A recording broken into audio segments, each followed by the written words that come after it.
So now we have this question, fresh out the oven. Yeah, fresh out the oven. So it says choose. Okay, before we go into a 26th question, that's like a continuation from our last lesson. The instruction says choose from the alternative letter A to D, one which correctly fills the blank spaces in the questions below. So our 26th question. The carriage was drawn by a dash of 6 white horses. A flock, B team, C gang, and D herd. Which is it? So this is like a collective noun. If you remember nouns, so we talk types of nouns. We have the collective nouns, we have the proper nouns, the countable nouns, and uncountable nouns, and many other kinds of nouns. So collective nouns, this is an example of it.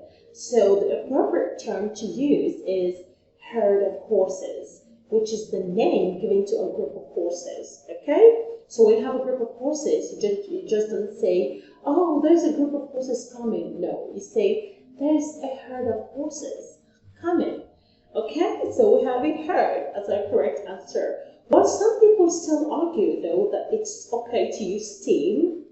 It's okay to use a team of horses, but it's kind of disputable. Yeah, it's a dispute. It's controversial.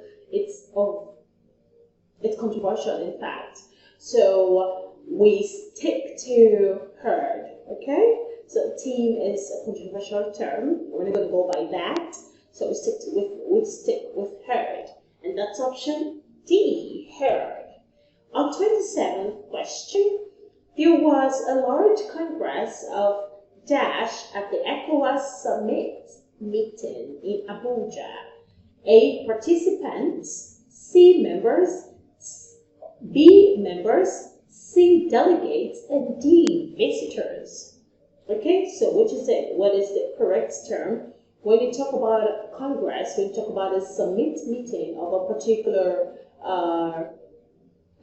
organization, we talk about delegates, because for ECOWAS summit meetings, delegates are people who are authorized to act as representatives. Okay, so it's delegates that usually come for summit meetings. Of course, delegates from different countries come for these summit meetings. So there was a large congress of delegates at the ECOWAS summit meeting in Abuja, and that is option C, delegates. That's the correct term. So you can't just say participants, you can't say members, it's not a church, and of course you can't say visitors. So the correct term is delegates.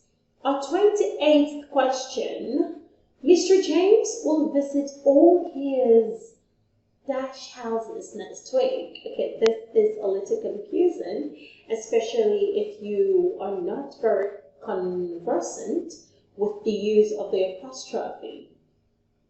Now we have option A, sons-in-laws, that's sons, as in capital of son, sons-in-laws, law with an apostrophe S.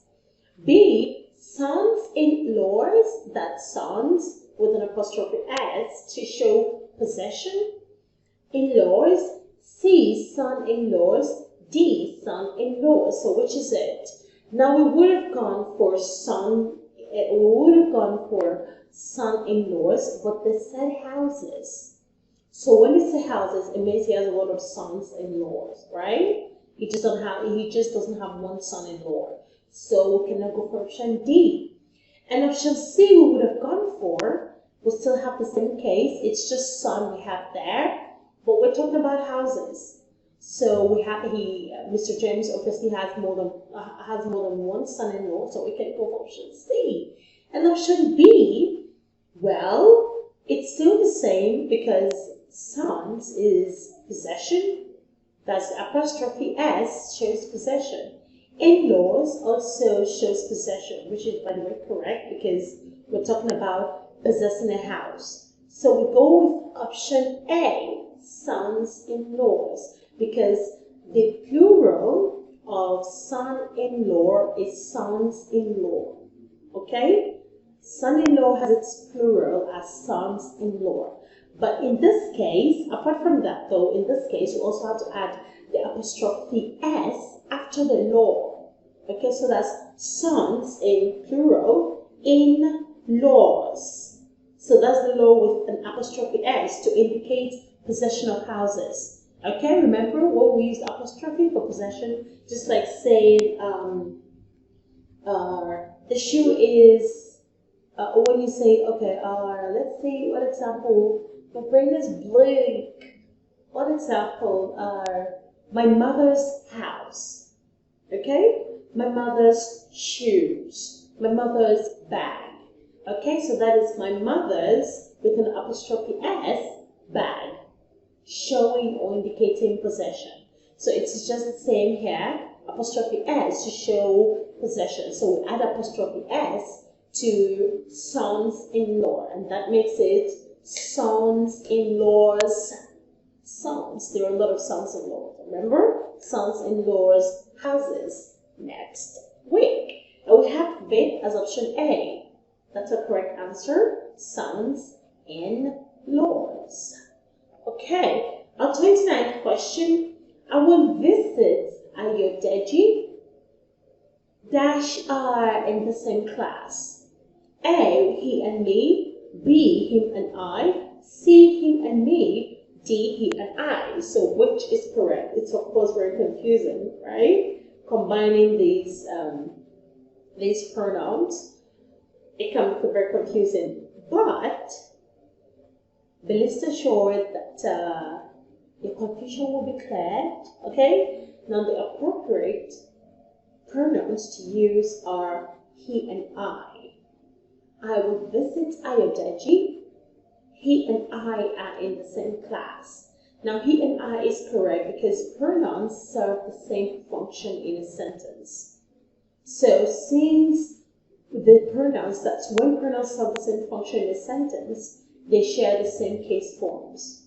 Okay? The pronouns he and I, they serve the same function.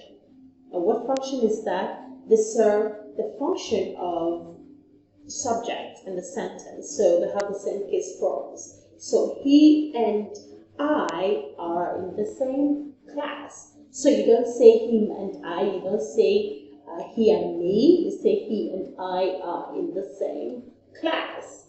Okay? So there we have a he and I. Option D. He and I sounds, it sounds most appropriate in the era. Him and me, it doesn't even sound appropriate. Him and I.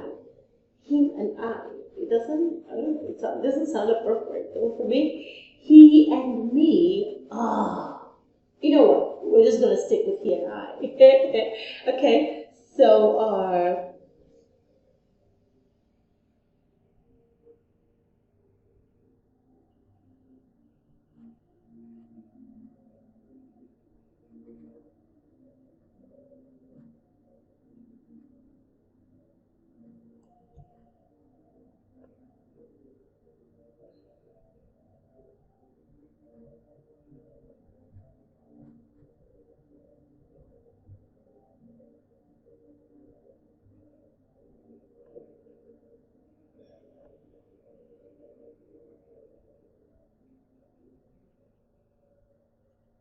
okay, so we're just going to stick with he and I, like we both agreed, like we all agreed. Okay, so our 30th question, the boy was sorry and begged his mother dash him. A, for forgiven, B, to forgive, C, that she forgave, D, if she would forgive. So which is correct? Now to forgive is correct because his mother has not yet forgiven him. That's to forgive, yet to, right? To forgive. It is an action that is yet to be carried out. It has not been carried out yet. So to forgive. To forgive is correct. His mother has not forgiven him yet. It is an act that is yet to be carried out. So the boy was sorry and begged his mother to forgive him. So we have to forgive as our correct answer. That's option B, to forgive. And that is it. We've come to the end Don't forget to download the Prepclass app. It's available on your iOS and Android, and I'm pretty sure it's also available on your computers. So you can now download the Prepclass app on your Google Store, and your Google Play Store, and of course your App Store. We are everywhere. So you don't have an excuse for failing your exams again. No more excuses. Prepclass is here. Okay? So until the next class, please stay safe. Keep studying hard. Yes, keep studying hard. Do I always remember to tell you that? Well, I'm telling you that. Keep studying hard. Never give up on your goals. Okay? Take your schoolwork seriously. Prepclass cares. Bye.